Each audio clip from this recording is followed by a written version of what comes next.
Autorka Ella James, koja je napisala popularnu trilogiju 50 nijansi sive, najviše je zaradila u prethodnoj godini, piše magazin Forbes.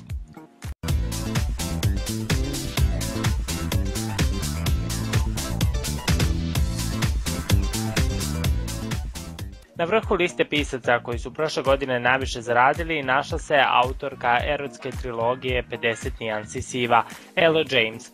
Ona se našla na samom vrhu Forbesove liste, prenosi svetska štampa.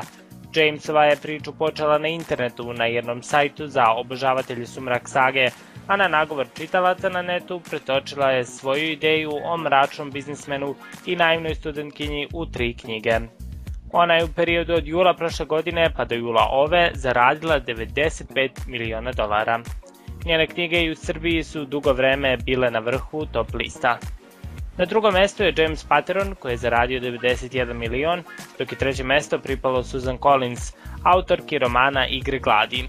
Ona je prošle godine zaradila $55 miliona.